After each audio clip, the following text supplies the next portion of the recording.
Benar ya Tuhan, Tuhanlah yang mengerjakan bagi gereja Tuhan. Gereja Tuhan meresponi firman-Mu, memperkatakan, mempercayai bahwa sungguh janji Tuhan ya dan amin.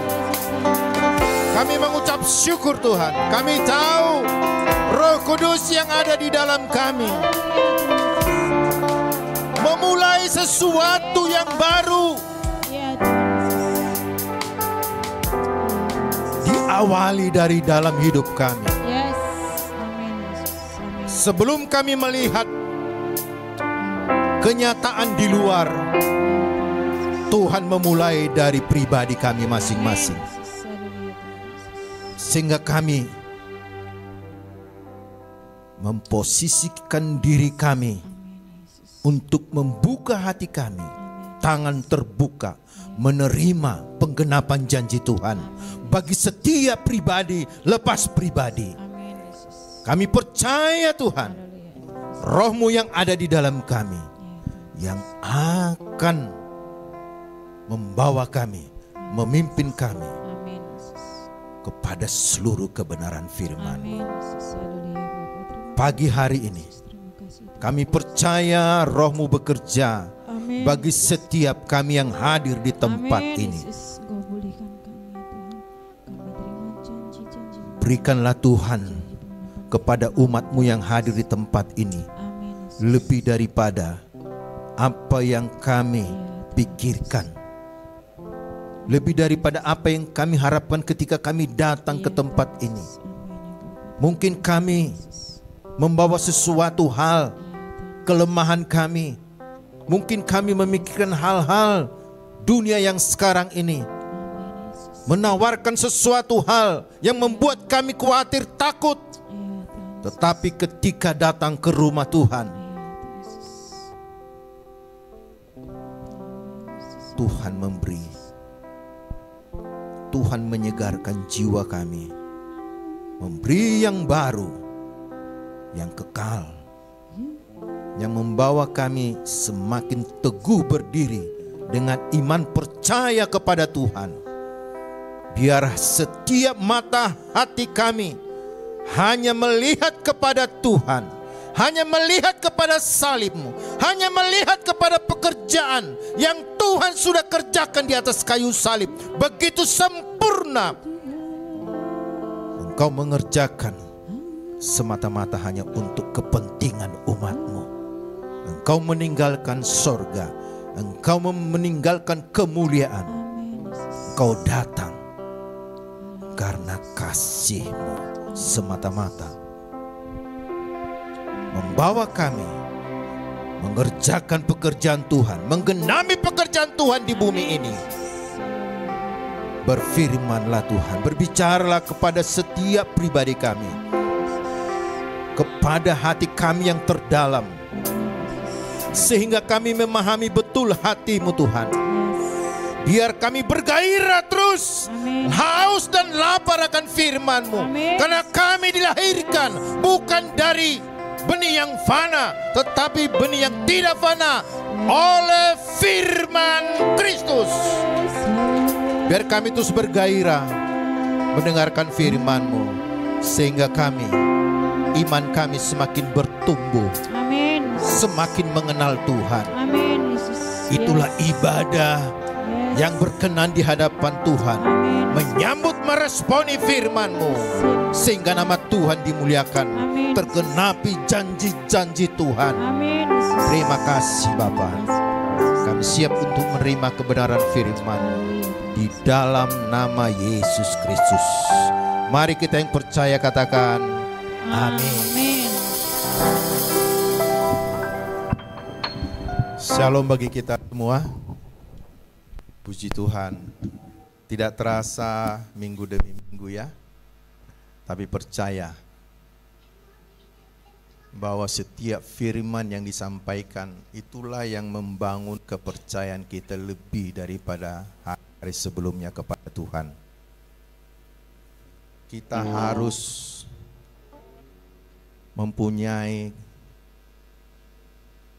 komitmen untuk kita menghilangkan ketidakpercayaan kepada Tuhan. Tuhan hanya mau dia kepercayaan. Makanya di firman Tuhan selalu Yesus berkata, tidak percayakah kamu? Tuhan hanya minta, percayakah kita kepada pekerjaan yang dia kerjakan untuk kita? Dia mengerjakan buat kita. Percayakah kita? Tuhan inginkan jangan sampai ada ketidakpercayaan. Mari kita ketika mendengarkan firman, firman ini adalah kehidupan. Firman itu adalah roh, kehidupan, nafas kehidupan. Ketika kita mendengarkan firman, kita buka mata rohani kita, hati kita, supaya kita mendapatkan yang baru terus setiap hari. Jadi mari yang hadir di tempat ini benar-benar sungguh-sungguh kita untuk memberikan perhatian kita kepada firman. Karena ini saya banyak ayat-ayat sebenarnya yang harus saya sampaikan. Karena kalau disampaikan khotbah di luar ayat, jemaatnya kurang beriman. Karena iman timbul dari pendengaran dan pendengaran oleh firman Kristus. Jadi kalau bukan firman yang didengar, imannya mungkin naik turun. Jadi kalau saya berkhotbah, firman yang saya keluarkan. Karena bukan dari saya bicara, firman yang bicara kepada setiap kita. Karena Roh Kudus bekerja seirama dengan firman. Jadi mari kita konsentrasi untuk mendengarkan firman Tuhan. Ya, silakan untuk ditampilkan. Kemarin sudah dibagikan pujian penyembahan. Luar biasa. Saya harus tetap kembali ke topik kita 2 Korintus 1 ayat 20. Dan dari ayat ini begitu kaya, banyak inspirasi dari Roh Kudus untuk kita menerima kekayaan firman Tuhan. Jadi ini bagaimana kita, ini adalah kunci mengalami, menerima janji Tuhan. Tolong dibukakan Ibrani 6 ayat 17. Tadi saya duduk, saya merenungkan firman, ternyata firman itu Ibrani 6 ayat 17 terngiang-ngiang di dalam pikiran saya, hati saya. Iya, karena tahun ini kita judulnya penggenapan janji Tuhan. Ini enggak ada di PPT, jadi saya harus, karena tadi saya kenapa ya penyembahan itu muncul ayat ini. Jadi saya enggak masukkan ke PPT. Kita baca sama-sama. 1, 2, 3. Karena itu untuk lebih meyakinkan mereka yang berhak menerima janji itu, akan kepastian putusannya, Allah telah mengikat dirinya dengan sumpah. Luar biasa, agak memang kalau kitab Ibrani ini sebenarnya harus berulang-ulang dibaca. Artinya gini, Tuhan memberikan jaminan apa yang sudah Dia janjikan pasti tergenapi. Dia berikan jaminan. Dikatakan karena itu untuk lebih meyakinkan kita, umatnya, pribadi kita, semua orang yang percaya, untuk meyakinkan yang berhak menerima janji itu siapa? Orang yang ada di dalam Kristus Yesus. Allah telah jadi dikatakan Dia memutuskan. Waduh, bayangkan untuk kepentingan kita, untuk kebaikan kita, untuk kita menerima apa janji Tuhan yang baik, Dia memutuskan. Wah, kalau menimbang, menetapkan, memutuskan. Allah telah mengikat dirinya dengan sumpah. Orang yang bersumpah biasanya ke atas yang lebih ya. Aku bersumpah demi Tuhan, katanya lagi. Tuhan bersumpah kepada siapa? Di atasnya nggak ada lagi. Mengikat dirinya dengan sumpah. Apakah Tuhan harus bersumpah? Kepada siapa dia bersumpah? Apakah ada Allah lain selain dia? Di atasnya lagi? Enggak ada. Tapi dikatakan firman Tuhan ini, dia mengikat dirinya bersumpah. Waduh. Apakah kita tidak percaya lagi? Artinya memberi jaminan ganda kepada setiap kita. Diberikan jaminan lebih daripada apa yang dia sudah janjikan kepada Abraham. Dia berikan jaminan ganda kepada umatnya di zaman akhir. Jadi jangan sampai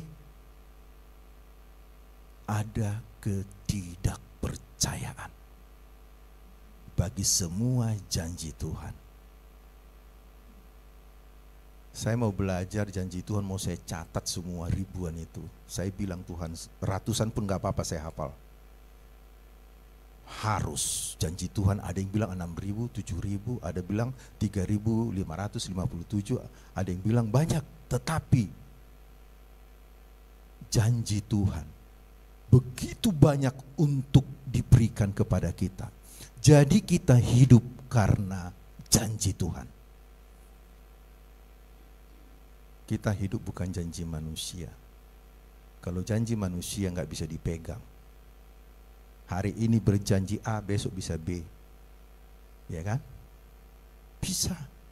Aku janji ya, tapi besok lupa dia janjinya. Itulah manusia. Tapi Tuhan nggak seperti itu. Yakinkan dia memutuskan memberikan jaminan ganda kepada kita dengan apa? Dia mengikat dirinya dengan sumpah. Wah, Tuhan bersumpah gimana ya? Harusnya kita kalau zaman perjanjian lama mereka gemetar. Gak usah bersumpah pada zaman itu. Mereka untuk memasuki hadirat Tuhan bisa mereka mati. Tetapi zaman kita ini luar biasa. Jadi mari kita yakinkan bahwa Allah itu senantiasa memberikan yang baik. Diberikan jaminan rohnya di dalam kita. Rohnya dikatakan dalam firman Tuhan selalu memberikan yang baik, informasi yang baik, membawa iman kita untuk bertumbuh terus, semakin mengenal Tuhan. Jadi kalau ada khotbah di depan ini, menekan, memaksa, bukan memuliakan Tuhan, yakinkan itu bukan dari Roh Kudus. Roh Kudus adalah membangun umatnya, memberi makan untuk bertumbuh mengenal Tuhan. Tetapi kalau di luar itu tidak berpusat kepada Kristus, yakinkan itu bukan dari Roh Kudus. Roh Kudus senantiasa memberitahukan apa yang dia dengar dari Kristus. Kristus selalu memberitahukan apa yang dia lihat, yang dia terima dari Bapa. Katanya dikatakan firman Tuhan, kita menerima apa yang Roh Kudus katakan dan seirama berjalan sesuai dengan firman. Jadi Roh Kudus, firman. Jadi kalau kita tidak mendengarkan firman, Roh Kudus apinya kita padamkan. Bagaimana caranya? Kita harus mulai melepaskan. Firman Tuhan Galatia 5 ayat 16. Yang maksudku ialah hiduplah oleh Roh. Tidak akan mengikuti kedagingan, kemanusiaan. Artinya gak perlu kita usir. Hidup aja dalam terang, gelap akan hilang. Itu saja. Jangan kita konsentrasi kepada masalah, kegelapan, sakit, penyakit. Konsentrasi kepada salib. Dia sudah menyediakan. Kenapa kita tidak banyak mengalami? Karena kita konsentrasi kepada apa yang kita lihat secara fisik. Media sosial, segala macam informasi itu membombardir untuk kita lemah. Itulah pekerjaan setan. supaya kita dialihkan ke hal-hal yang negatif. Karena hal-hal yang negatif itu sangat berharga bagi dunia menjadi berita yang dibayar mahal. Sebagai anak Tuhan, kita harus fokus kepada apa yang Yesus sudah kerjakan di atas kayu salib. Ya.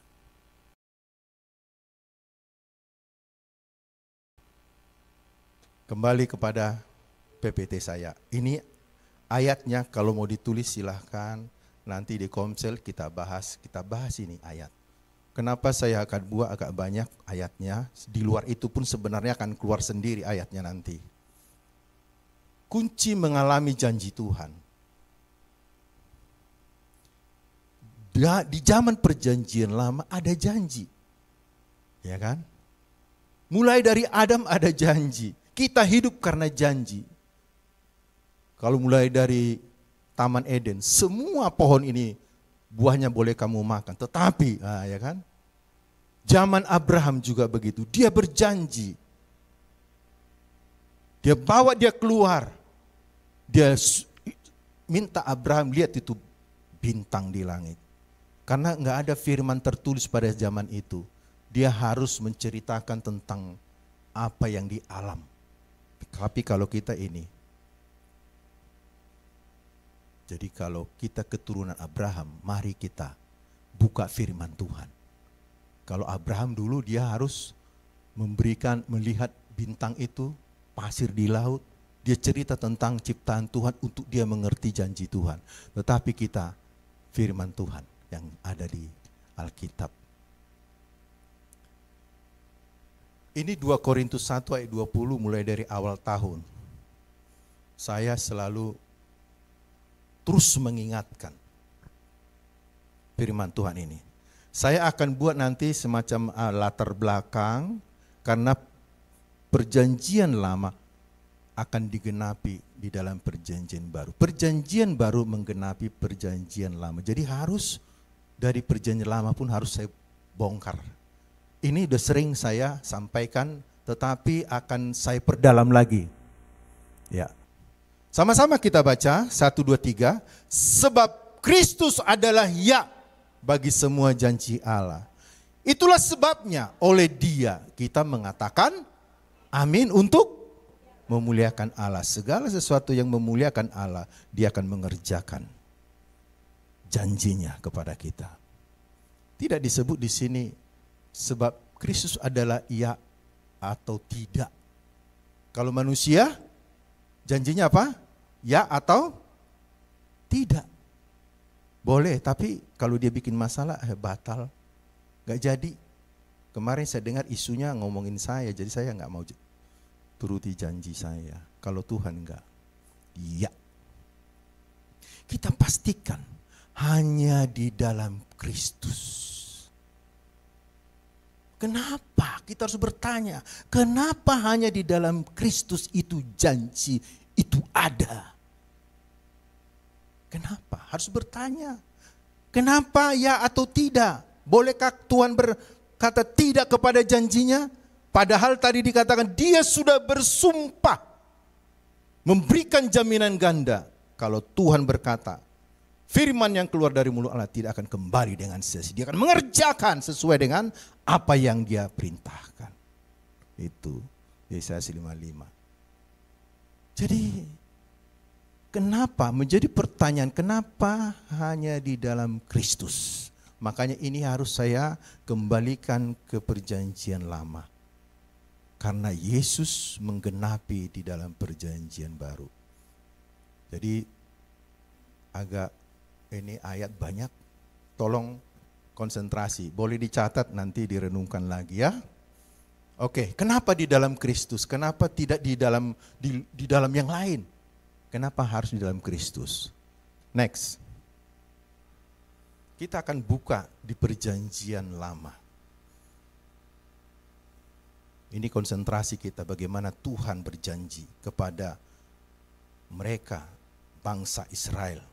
Berjanji kepada mereka untuk mereka melakukannya. Padahal Sebelum janji dasar hukum Taurat, Tuhan sudah berjanji kepada Abraham. Tetapi mereka tidak mau. Kalau kita baca di Kejadian 20, mereka tidak mau menerima janji Abraham, sehingga Tuhan harus turunkan hukum Taurat. Hukum Taurat untuk apa diturunkan? Padahal itu dari Tuhan sendiri. Makanya kalau kita baca Matius, Yesus memperdalam lagi hukum Taurat yang dia sudah berikan. Hukum Taurat itu membuka mereka bercermin bahwa mereka adalah orang berdosa. Hukum Taurat itu ibaratnya apa? Menelanjangi mereka. Kamu itu orang berdosa dan tidak akan mampu datang kepada Tuhan dengan perbuatanmu.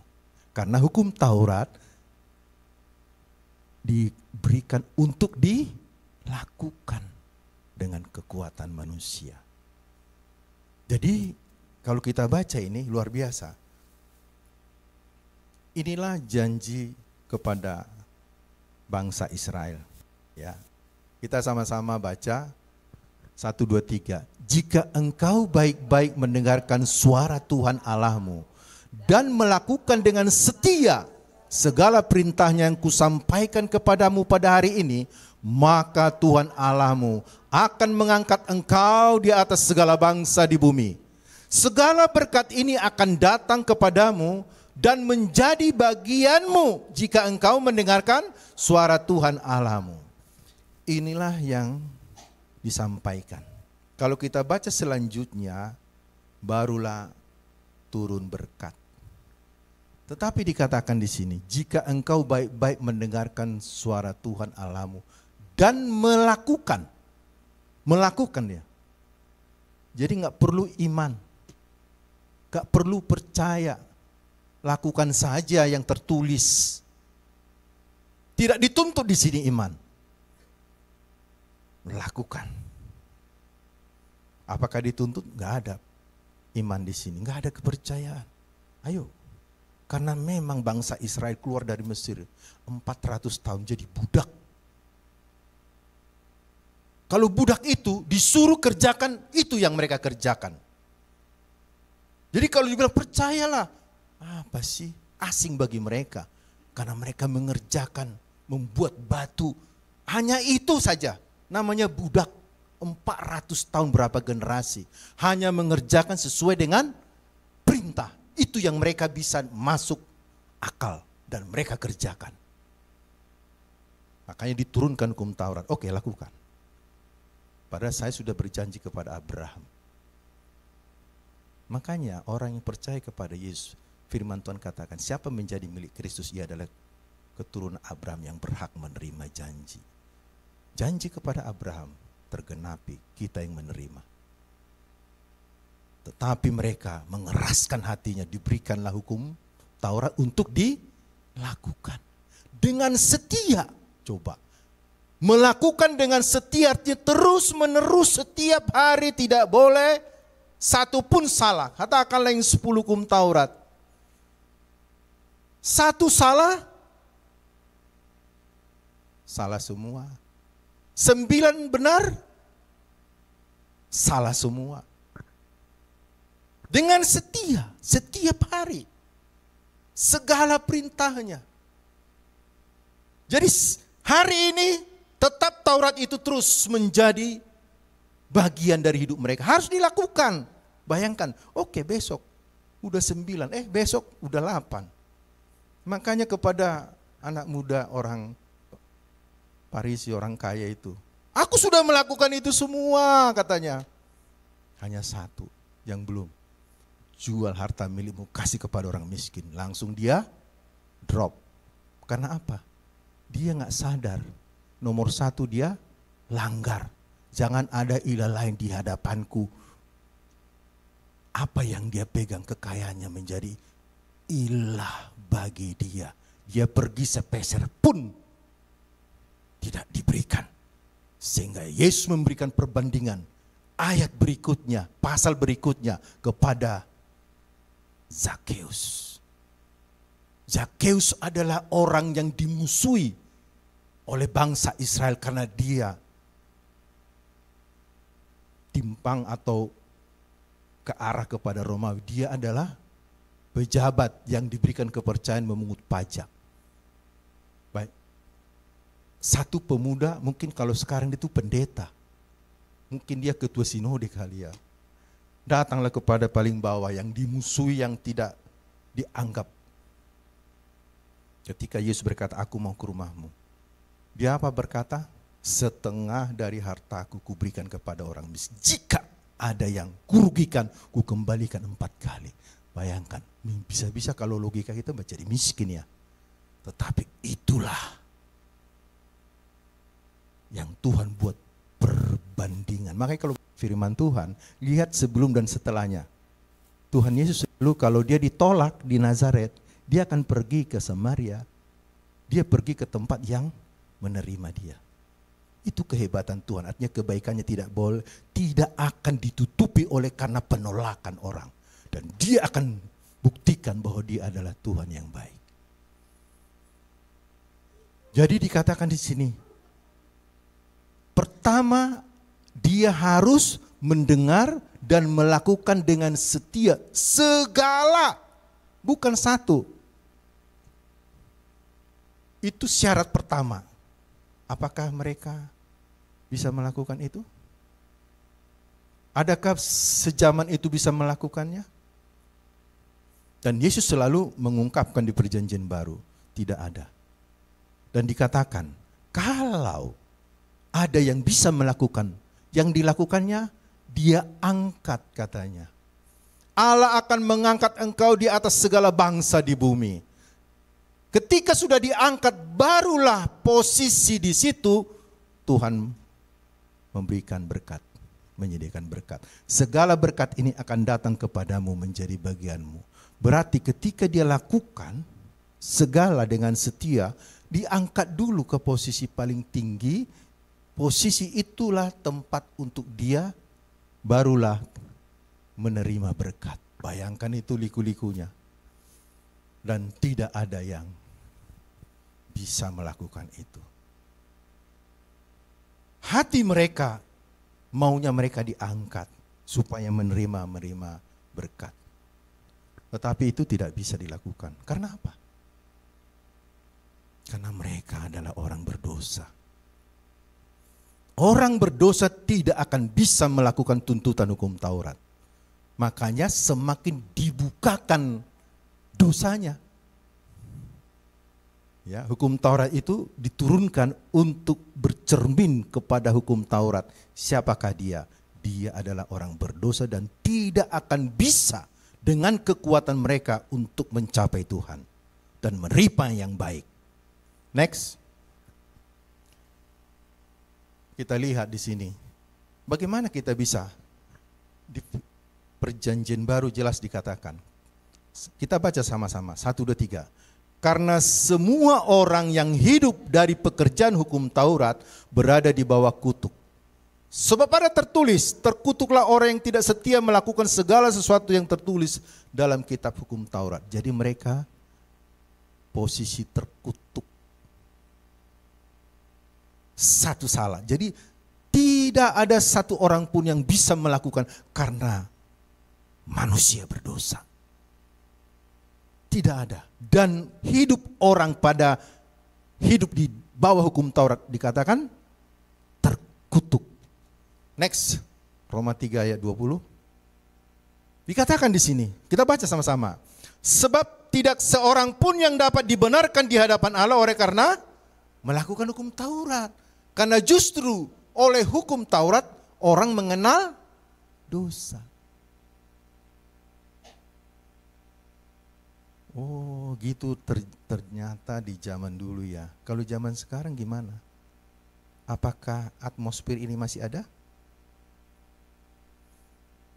Iblis tidak mau berhenti. Dia akan terus mengerjakannya di dalam gereja. Dia tawarkan terus hukum Taurat. Iblis sudah tahu, kita sudah tahu bisa mencegah yang jahat segala macam. Tapi yang paling efektif, iblis mengembalikan kepada hukum Taurat. Inilah sifat hukum Taurat itu. Lebih konsentrasi kepada masalah, lebih konsentrasi kepada orang lain yang membuat dia benci, sehingga tidak ada pengampunan dilepaskan, kepahitan. Hukum Taurat terus ditempah. Sadarkah kita ini kalau hukum Taurat itu ditawarkan terus, supaya konsentrasi bercermin kepada dirinya. Siapakah aku ini? Cacing-cacing katanya. Itu perjanjian lama, jangan bilang cacing-cacing pada zaman sekarang. Ya. Hukum Taurat diberikan oleh setan terus supaya apa? Kita menembak langsung konsentrasi kepada masalah. Sehingga kita diikat, tidak bisa lepas. Akhirnya kita tidak mengalami damai sejahtera. Justru orang mengenal dosa. Bagaimana tadi kita supaya tidak jatuh di sini? Maksudku ialah hiduplah oleh roh, maka kamu tidak akan menuruti kedaginganmu. Jadi kalau kita konsentrasi kepada Yesus, kepada salib, apa yang dia sudah kerjakan, itu menjadi pegangan kita, diberikan jaminan ganda. Kita tidak bisa lepas dari dunia, dikatakan dunia akan semakin gelap. Yes, semakin binasa katanya di firman Tuhan. Karena itu dunia ini bukan tempat kita, bumi ini bukan tempat kita, yakin, sadar. Kumpulkanlah hartamu di sorga. Ya. Karena firman Tuhan katakan Efesus 2 ayat 10, karena kita ini buatan Allah diciptakan untuk melakukan pekerjaan yang baik yang sudah disediakan oleh Tuhan sebelumnya. Dia sudah sediakan pekerjaan yang baik untuk kita menabung di sorga. Dia mau supaya kita hidup di dalam janji Tuhan yang baik itu.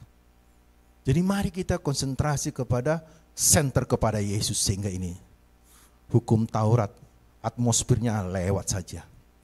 Jadi kalau ada yang bersalah, kita tahu teman kita berdosa melakukan kesalahan, jangan lihat. Lihat saja apakah ini masih darah dan daging. Jangan sampai kita runtuhkan identitas dia di dalam Tuhan, karena ada Roh Kudus di dalam dia. Jangan. Makanya kalau kita baca, saya senang membaca Korintus 1, Korintus 2, Korintus, karena mereka adalah jemaat yang amburadul. Kenapa Tuhan ini harus ada di Alkitab ini? Tapi apakah Paulus menghakimi? Apakah Paulus membongkar semua? Dia berkata halus, baik sekali. Tidakkah kamu tahu bahwa tubuhmu adalah bait Allah?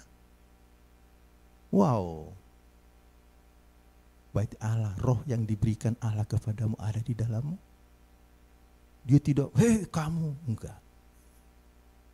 Karena Yesus datang pertama, jelas di Lukas 4, kalau kita baca itu, ayat 18. Dia datang untuk memberi damai sejahtera. Kedatangan kedua baru menghakimi. Jangan sampai kita menghakimi, Yesus saja tidak menghakimi. Lihat bagaimana wanita berzina. Tidakkah ada yang menghukum kamu? Enggak ada Tuhan, aku pun tidak menghukum kamu. Bagaimana orang supaya lepas daripada kelakuan dosanya? Bagaimana? Kita selalu berpikir kepada umum. Kalau mereka berbuat jahat, layaklah Tuhan menghukum dia. Itu gambaran umum yang ditawarkan hukum Taurat. Tetapi Tuhan sudah buat banyak firman-Nya kepada kasus wanita berzina. Bagaimana orang supaya berubah? Kalau kita, kamu jangan, kamu harus ini, itu. Tapi Tuhan berkata, aku pun tidak menghukum kamu, pergilah dan jangan lakukan lagi. Tetapi kita berbalik, pergilah jangan lakukan lagi. Artinya apa? Kalau kamu melakukan, kamu dihukum. Dibalik sama setan. Firman itu, memang setan membalik-balikan. Jangan lakukan lagi ya. Wah, Tuhan Yesus tidak berkata begitu. Bagaimana supaya wanita ini tidak melakukan kejahatan itu? Dia berkata, aku pun tidak menghukum kamu. Pergilah, jangan lakukan lagi ya. Dia sampai ke kuburan, dia adalah orang yang dipilih mempersiapkan kuburan, dia meminyaki, mengurapi Yesus. Dia bebas apakah berkata, jangan lakukan lagi. Kalau pertama keluar kata-kata itu, beda artinya. Tuhan berkata, aku pun tidak menghukum kamu. Pergilah, jangan lakukan lagi. Ada kekuatan. Allah melepaskan kuasanya. Roma 1 ayat 16-17. Aku mempunyai keyakinan yang teguh, yang kokoh akan Injil. Bahwa Injil adalah keselamatan. Ketika kita memberitakan Injil, kebaikan Tuhan, maka dikatakan kuasa Allah dilepaskan. Karena Injil adalah kekuatan Allah. Bagaimana kita supaya melihat kekuatan Allah? Pikirkan Yesus. Konsentrasi kepada dia. Beritakan yang baik. Jangan lihat yang selalu membongkar-bongkar. Kamu dulu begini. Aduh, sudah lama doaku nggak gini. Mungkin ada masalah kali kamu ya. Dia ada seperti keterikatan ya. Wah, iblis senang kalau udah berkomunikasi dengan iblis, paling senang iblisnya. Itu yang menghambat, membuat benteng untuk kita tidak menerima janji Tuhan. Ingat kepada wanita berzina. Ingat kepada Zakheus tadi. Yesus belum ngomong, dia sudah ngomong sendiri. Memproklamirkan siapakah Yesus yang datang ke rumahnya. Next. Bagaimana? Janji yang tadi itu, Ulangan 28 tidak bisa dikerjakan. Dan dikatakan tadi di Roma, tidak ada yang bisa dibenarkan karena melakukan hukum Taurat. Sehingga Ibrani 8 ayat 7. Kita baca sama-sama, 1, 2, 3. Sebab sekiranya perjanjian yang pertama itu tidak bercacat, tidak akan dicari lagi tempat yang kedua. Sekiranya hukum Taurat itu bisa membenarkan orang datang kepada Tuhan, tidak perlu Yesus datang lagi. Tidak perlu Yesus datang ke bumi ini. Makanya cacat karena apa? Permintaan mereka sebagai budak harus melakukan. Yang masuk logika mereka, aku melakukan, kasih perintah saya lakukan. Karena memang 400 tahun sudah membudaya, kasih perintah aku lakukan. Gak ada di pikiran mereka itu percaya, enggak, lakukan. Cacat. Tuhan begitu baik, diberikan, ayo. Tuhan tahu mereka tidak akan bisa melakukan itu. Tetapi Tuhan tetap mengasihi mereka dengan memberi jalan. Apabila kamu melakukan kesalahan, oke, bawalah kepadaku, persembahkanlah. Mulai dari lembu sampai burung tekukur, sampai apa dikatakan bahan membuat roti, tepung paling miskin, Tuhan kasih. Diberilah jalan keluar mereka. Bukan berarti Tuhan memberikan hukum Taurat akan terkutuk dan tidak bisa melakukannya, akan mengalami. Tetapi Tuhan tetap setia. Dia berikan jalan keluar. Makanya ketika orang datang kepada imam, dia bawa ini domba orang berdosa ini. Apa yang dilakukan imam? Dia lihat orang berdosanya atau dombanya? Coba. Sering kan saya bagikan itu, biar paham bagaimana perjanjian baru itu. Imamnya langsung lihat, orangnya gini-gini aja santai. Kalaupun cacat, udahlah saya ganti dengan uang, nanti imam ganti yang tidak bercacat. Gak apa-apain, 1 kilo bawa kambing atau lembu, apa enggak kakinya kena batu. Kalau sekarang masih aspal enak ya, pakai VR bisa. Dulu dibawa, sampai di sana, cacat. Ya kalau cacat ya sudahlah ganti. Makanya ada kompromi pada zaman itu, Tuhan marah ya. Di sana bisa menggantikan uang, ada domba di depan bait Allah. Ketika dilihat imam itu, oh tidak cacat. Ya udah sini, yang berdosa tumpang tangan. Supaya ketidakcacatan. Masuk, dosanya ditransfer ke binatang, baru dipersembahkan. Tuhan membuka jalan bagi mereka sekalipun mereka tegar tengkuk dan tidak bisa melakukan itu. Itulah gambaran kenapa Yesus Kristus dikatakan dialah anak domba Allah. Kita bisa cek. Coba baca mulai Yesus datang ke bumi sampai dia disalib. Dia pun dicek sama dia, diuji malahan oleh ahli-ahli Taurat. Diuji. Ya. Termasuk wanita berzina diuji loh. Bahkan dipukul pun dia tidak melawan. Diuji, berapa kali diuji coba? Sering sekali diuji. Tentang pajak. Diuji. Tidak bercacat. Makanya senang membaca tentang Yesus. Bagaimana dia diperlakukan oleh orang-orang Taurat. Itu diuji seperti imam menguji, mengecek ketidakcacatan domba itu. Dia diuji dan bahkan menggenapi. Itu Yesus luar biasa. Makanya Tuhan katakan, kalau kamu ditampar pipi kiri, kasih pipi kanan. Adakah yang mampu? Sekecil apapun tetap hati kita berkata, aduh. Tapi Tuhan bahkan janggutnya dicabut, ditampar pipi kiri, dikasih pipi kanan dan dia diam. Bahkan dikatakan seperti domba yang mulutnya ditutup, diuji terus ketidakcacatannya. Yesus adalah anak domba Allah. Kalau kita mengerti, kita harus bergairah membaca Alkitab ini. Wah, mulai dari perjanjian lama bagaimana ini. Yesus pun menjadi anak domba Allah dan dia diuji. Kan selalu menguji mereka ahli Taurat. Padahal dasarnya menguji apakah. Karena apa?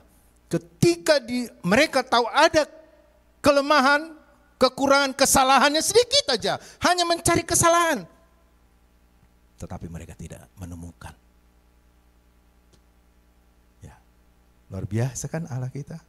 Dialah anak domba Allah. Jadi orang yang bisa melakukan hukum Taurat, menggenapi hukum Taurat adalah orang yang tidak berdosa. Kalau masih ada dosa karena keturunan Adam, dia tetap tidak bisa melakukannya. Hanya ada satu pribadi yang tidak mengenal dosa, tidak berdosa, dijadikan dosa karena kita itu pribadi Yesus. Selama dia masih dikuasai, makanya Roma 3:23, karena semua orang telah berbuat dosa dan telah kehilangan kemuliaan Allah. Tidak akan bisa sampai kepada Tuhan. Bukan kurang tajam pendengaran Tuhan dan kurang panjang tangannya untuk menolong, tapi karena dosamu. Yesaya 59:2. Tetapi ketika Yesus mengerjakan buat kita, apakah kurang panjang tangan Tuhan? Apakah kurang tajam? Bahkan rohnya diberikan kepada kita lebih tajam daripada hati kita. Luar biasa Tuhan itu. Kehadirannya di dalam kita. Jangan bilang, oh Tuhan gak dengar karena kurang dengar kali Tuhan. Karena ada firman-Nya Yesaya 59:2. Kita sudah di zaman perjanjian baru. Lihat Yesus pribadi yang sudah menggenapi firman-Nya. Next. Sehingga dikatakan inilah favoritnya kan. Karena begitu besar kasih Allah akan dunia sehingga ia mengaruniakan anak yang tunggal supaya setiap orang yang percaya kepadanya tidak binasa. Bukan setiap orang yang melakukannya. Makanya banyak orang agama, apa beda agama dengan kekristenan? Agama didasari oleh manusianya berbuat untuk menjangkau Tuhan, makanya lakukan yang baik terus. Tetapi kekristenan enggak. Terhubung dengan Tuhan, makanya Yesus harus datang. Jadi kekristenan bukan agama, sekalipun pemerintah memang harus kita mengikuti agama supaya diterima pemerintah, tapi sesungguhnya kita adalah anak-anak Allah. kembali kepada apa yang Tuhan sudah rancangkan. Jadi pribadi yang tidak berdosa turun. Next. Kita lihat apa yang dia kerjakan ketika dia turun. Kita sama-sama baca. 1, 2, 3. Kristus telah menebus kita dari kutuk hukum Taurat dengan jalan menjadi kutuk karena kita.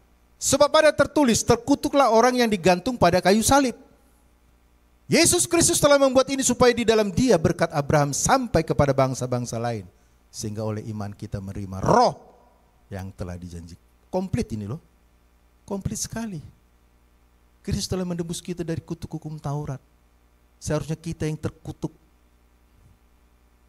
Jadi jangan lagi kita mengutuk yang lain ya. Karena waduh kalau udah intimidasi langsung kita adjust langsung. Kamu sebagai anak Tuhan, bagaimana kamu itu melakukannya? Oh, lihat dulu selumbar di matamu, batok di matamu saja kamu nggak bisa lihat. Cara dia supaya lepas apa? Berkati dia, doakan. Saya sudah praktekkan ini. Saya berkati dia, Tuhan berkati dia. Saya doakan, luar biasa. Saya tidak ada kepahitan, tidak ada dendam, pengampunan lepas, dia lepas. Makanya firman Tuhan kata, kalau kamu benci, konsentrasi kepada dosanya, sama aja kita mengikat. Dia membiarkan iblis menghancurkan dia. Makanya dikatakan, sama kita dengan membunuh manusia. Katanya firman Tuhan ya kan? Kamu benci sama aja kamu pembunuh manusia. Kamu izinkan iblis mengikat, menghancurkan hidupnya. Karena kamu tidak mau melepaskan pengampunan. Kamu lihat terus masalahnya. Kamu tidak lihat Yesus yang mengasihi dia. Yohanes 3 ayat 16. Makanya dikatakan di sini, Kristus telah menebus kita dari kutuk hukum Taurat dengan jalan menjadi kutuk. Karena kita, sebab ada tertulis, terkutuklah orang digantung pada kayu salib. Padahal pada zaman itu kematian orang mati dilempar, dirajam ya. Enggak ada hukuman gantung pada zaman itu. Itu kerajaan Romawi. Makanya harus orang Romawi menggantung dia. Salibkan dia, salibkan dia. Makanya ketika Yesus, mereka gemet mau lempar, gak bisa. Batu sudah di tangan. Kalau dia sudah di sinagoge, lihat siap-siap mereka bawa batu semua itu. Salah sedikit lempar. Dan kalaupun tidak kelihatan kecacatannya, mau dilempar juga. Tapi apakah bisa dilempar? Lolos saja dia, karena memang dia bukan mati untuk dirajam kok. Coba kalau dia mati dirajam, apakah kutuk bisa diangkat? Hanya salib yang bisa mengangkat. Orang yang digantung, terkutuklah orang yang digantung pada kayu salib. Bukan dikatakan terkutuklah orang yang dilempari gitu, enggak.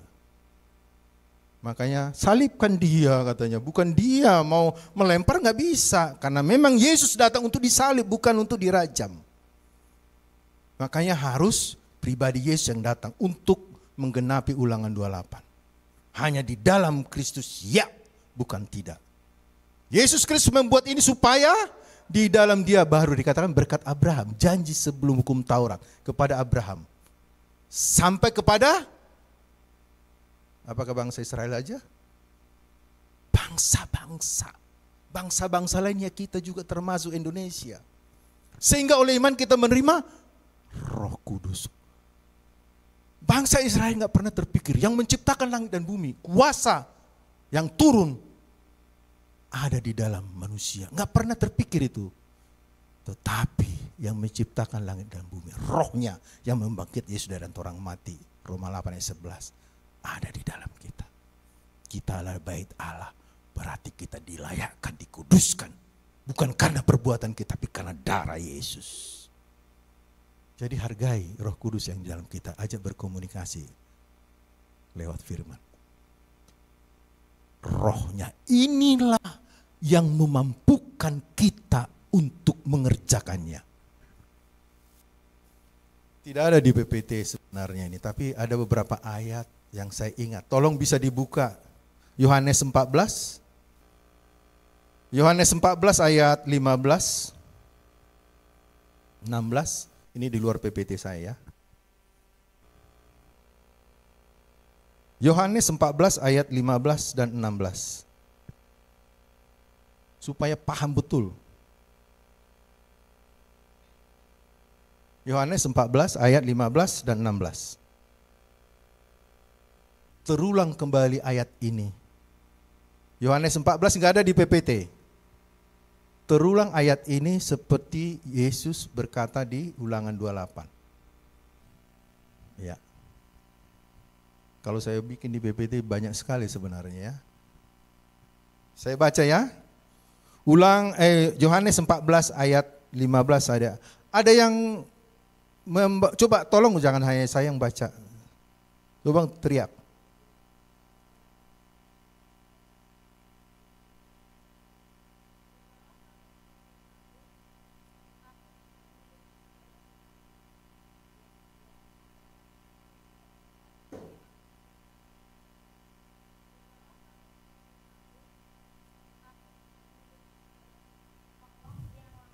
Oke, sampai 16.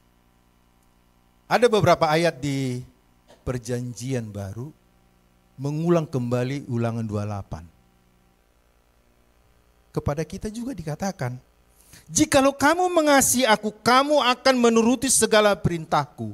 Balik lagi kepada kita. Segala loh, gak main-main. Setia lagi. Kalau saya buka di ayat lain banyak, di Ibrani apalagi. Segala.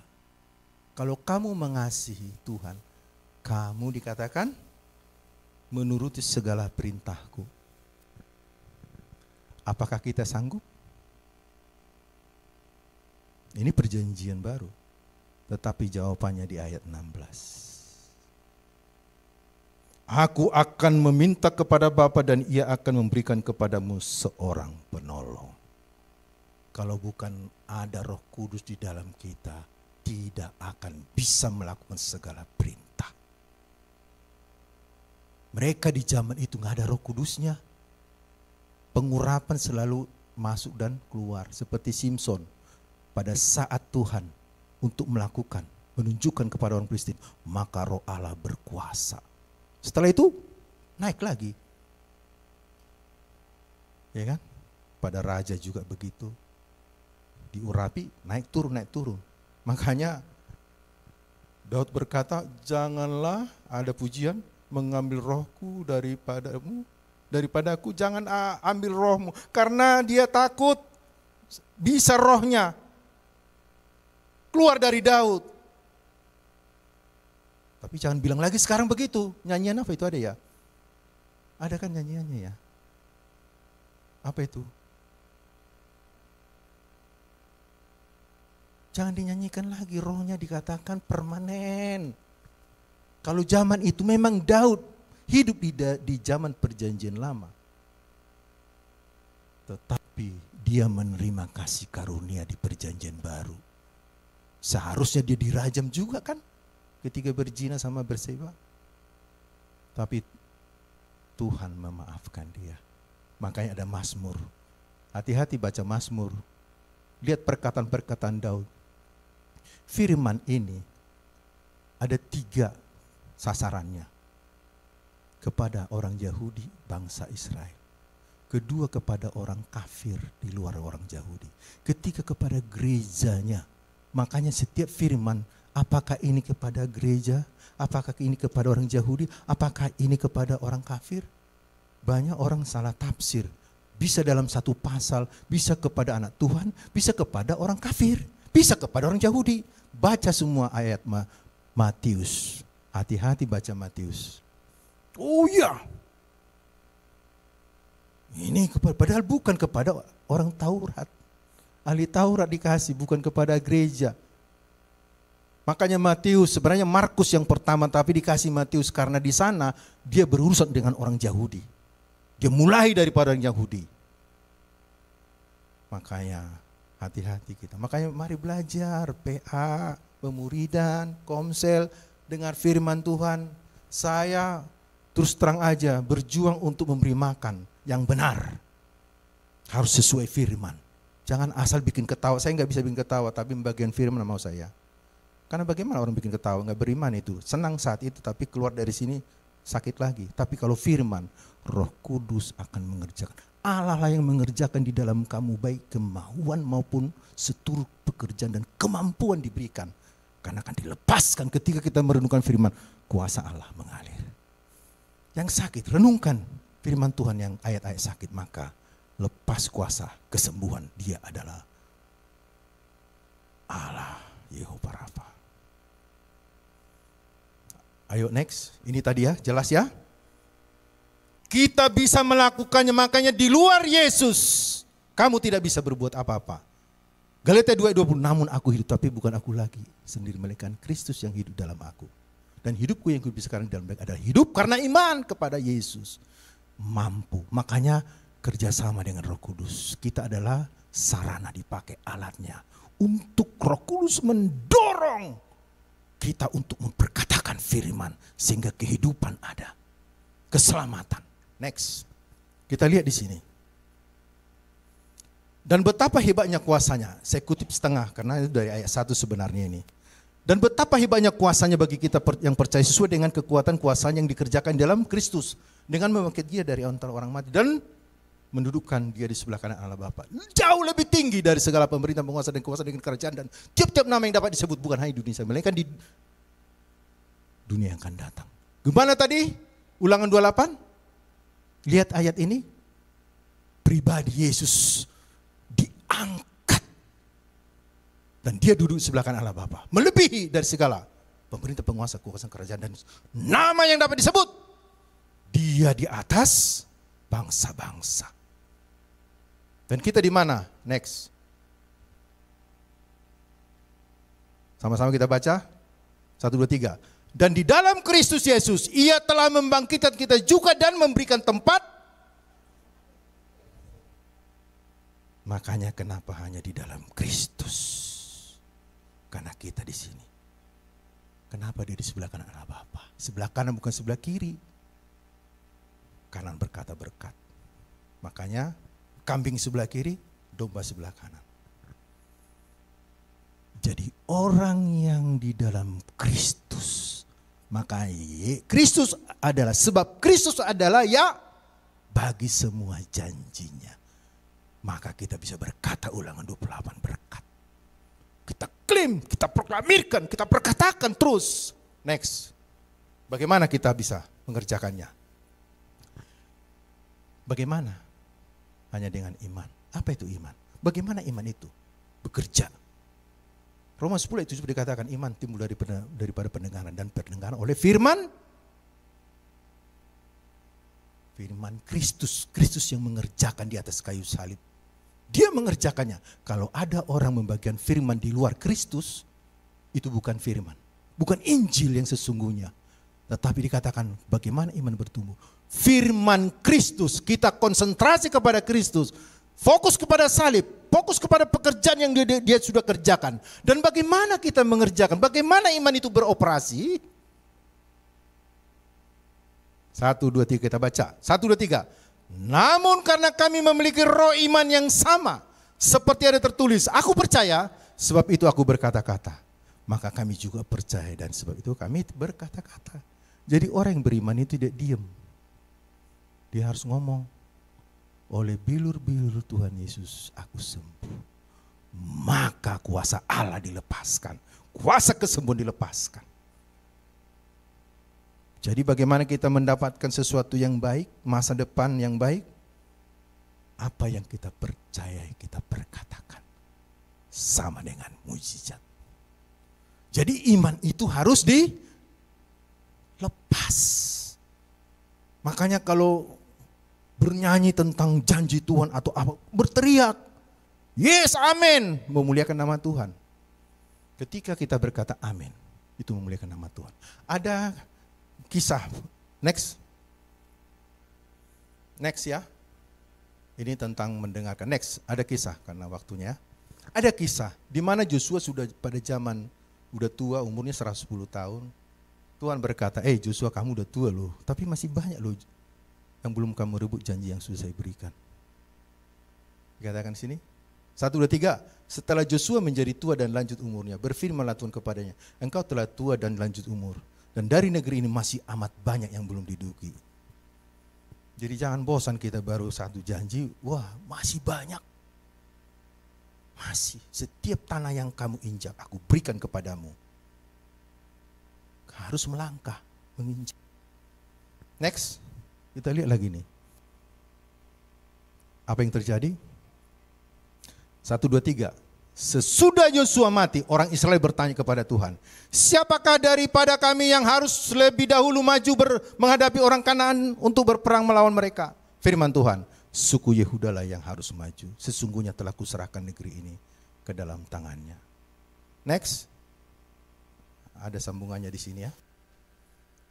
Tuhan ketika mati Yosua, mereka datang kepada Tuhan. Karena janji masih banyak yang harus diambil. Barulah setelah mati masuk ke hakim-hakim. Yosua langsung ayat hakim-hakim pertama ya.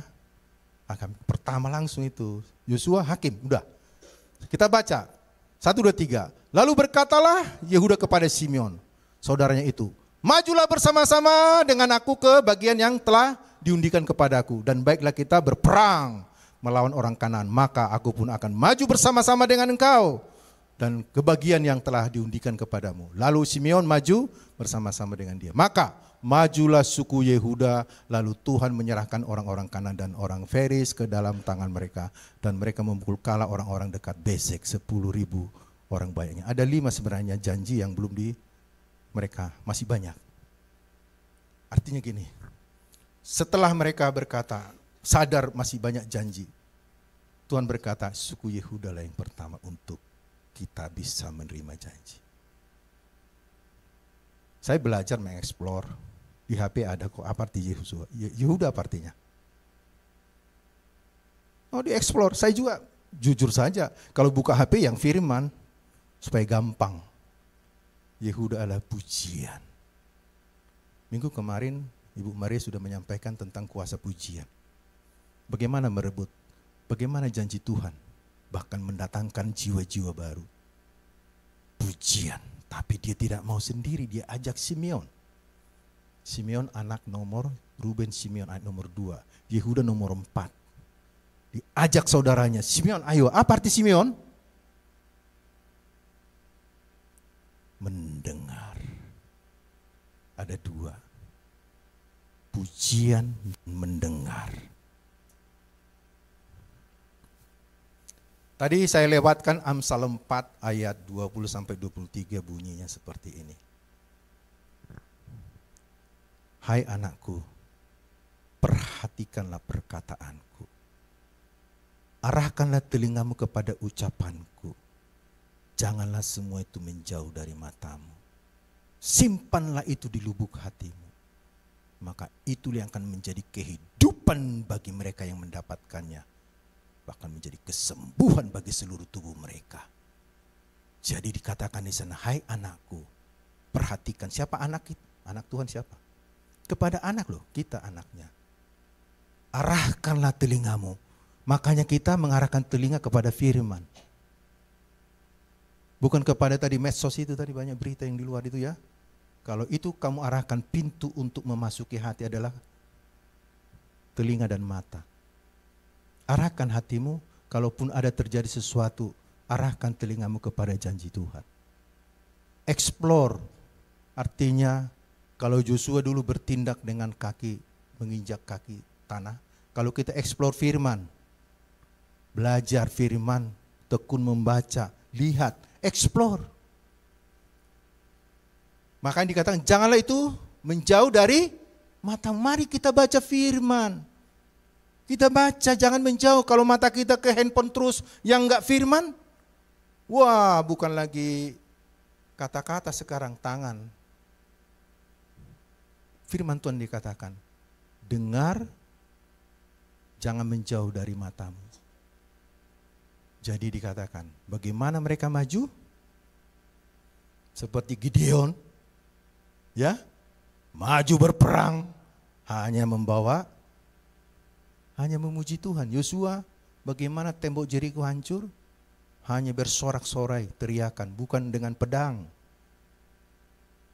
Kita melawan dengan kuasa Allah, yaitu firman pedang roh, bukan melawan darah dan daging. Efesus 6 ayat 12. Kita lihat ini, bagaimana kita berarti dengan, tadi kan sudah digenapi oleh Yesus ya, sudah naik di atas sebelah dua kanan Allah, dan kita ada ditempatkan. Bagaimana supaya nyata? Kita harus teriakkan pujian kepada. Makanya kalau kita baca di Perjanjian Lama, Allah yang setia, setia terus itu pujiannya, terjadi sesuatu. Ya. Mendengar firman. Jangan malas ke gereja, ke komsel. Kesimpulannya, next, bagaimana kita untuk kunci supaya janji itu tergenapi? Pertama, jangan sampai ada ketidakpercayaan apa yang Yesus sudah kerjakan di atas kayu salib. Dia mengerjakan buat kita, hanya pribadi Yesus yang bisa terangkat di atas bangsa-bangsa. Kita bersyukur kita ada di dalam Kristus. Sadari bahwa kita ada di dalam Kristus Yesus dan rohnya ada di dalam kita. Sadar bahwa Roh Kudus yang memampukan kita untuk melakukan segala firman-Nya. Kalau bukan Roh Kudus kita tidak bisa. Kita harus berkata terima kasih Roh Kudus. Makanya kalau aku tidak pergi kepada Bapa, Roh Kudus itu tidak datang.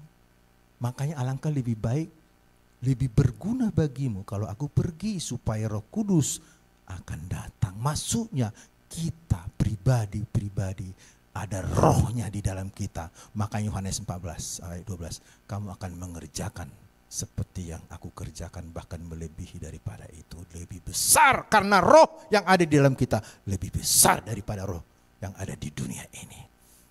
Berikutnya, pujian. Jangan lupa, di rumah di mana. Kalau kita memuji di ibadah nih, lepaskan pujian. Naikkan suara. Jangan sampai karena pakaian agak ini jadi susah bergerak. Terus angkat tangan, tanda penyerahan. Baru dengar firman. Itu kunci untuk mengambilnya. Dia sudah sediakan. Tinggal kita mengambil. Dengan apa? Serukan nama Dia. Makanya dikatakan amin. Sebenarnya ini ada di PPT, tapi saya pelajari. Bagaimana kita menerima janji Tuhan berkat itu? Berkat di dalam bahasa Ibrani dan bahasa Yunani ada. Berkat di dalam bahasa Yunani adalah eulogia. Eu itu adalah good, well, yang baik. Logia itu adalah speak, perkatakan. Itu berkat janji Tuhan untuk kita terima. Berarti eulogia adalah perkatakanlah yang baik, perkatakanlah yang menjadi berkat mulai daripada pribadi dan semua orang.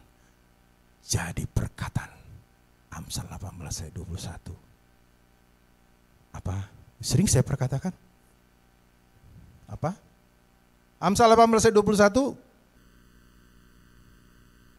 Hidup dan mati dikuasai oleh lidah. Siapa suka menggemakannya akan memakan buahnya. Jadi perkatakanlah firman. Itu kuncinya. Eulogia supaya kita menerima berkat. Efesus 1 ayat 3 dikatakan. Terpujilah Allah Bapa Tuhan kita Yesus Kristus karena di dalam Kristus telah dikaruniakan segala berkat di sorga. Segala berkat itu berarti yang di sorga tidak ditentukan oleh keadaan hukum alam. Makanya kita harus perkatakan berkat. Jadi eulogia bagaimana kita menerima berkat? Perkatakan kepada saudara kita, jangan benci. Diberkatilah engkau. Kasihilah musuhmu. Diberkati, makanya kalau kita sakit, doakan yang sakit. Loh, masa orang sakit mendoakan sakit? Abraham mendoakan Abimelek loh. Udah ditutup semua kandungannya, tapi Abraham belum menerima keturunan. Tapi Tuhan suruh doakan supaya terbuka. Sehingga ketika dia doakan, semua akhirnya tahun depan dia menerima Ishak. Perkatakan, sekalipun kita dalam tekanan, berkati orang. Aku lagi pusing. Oh, kalau lebih pusing, berkati orang yang lebih pusing. Doakan terus. Tuhan, terima kasih. Aku berkati dia. Keluar terus kata-kata berkat. Hidup dan mati dikuasai oleh lidah. Berarti kuasa kita, kuasa perkataan. Ketika Tuhan berkata, jadilah terang, maka jadi. Segala sesuatu yang tidak mungkin menjadi mungkin. Mari kita konsentrasi kepada salib. Apa yang dia kerjakan sebagai warisan, kita menerima janji Allah. Apa yang dia sudah kerjakan di atas kayu salib. Amin. Mari kita berdoa. Bapak, terima kasih untuk kebenaran firman-Mu yang membawa kami semakin mengenal Tuhan, mengenal firman. Ada roh hikmat, ada roh pengertian, ada roh pengetahuan, ada roh keperkasaan, ada roh iman. Yaitu Roh Kudus yang memastikan bahwa kami adalah anak-anak Allah. Kami percaya jemaat di tempat ini adalah milik-Mu. Dan Tuhan akan bawa pertumbuhan. Terus mengeksplor firman-Mu seperti kepada Joshua. Dia harus melangkah, kami pun harus melangkah. Belajar firman Tuhan. Karena roh hikmat itu sudah ada di dalam kami. Roh pengertian pengetahuan sudah ada. Karena kami percaya firman-Mu ini melebihi daripada kekayaan apapun di dunia ini. Tidak melebihi daripada itu. Ini firman yang luar biasa. Membawa kehidupan bagi kami. Selama kami di bumi ini. Yesus mendirikan kerajaan-Mu lewat gereja Tuhan. Terjadilah ya Tuhan. Sehingga kami jadi berkat seperti kepada Abraham yang Tuhan janjikan menjadi berkat bagi bangsa-bangsa. Terima kasih Bapa. Kami mengucap syukur dan berterima kasih untuk kebenaran firman-Mu dalam nama Yesus. Amin.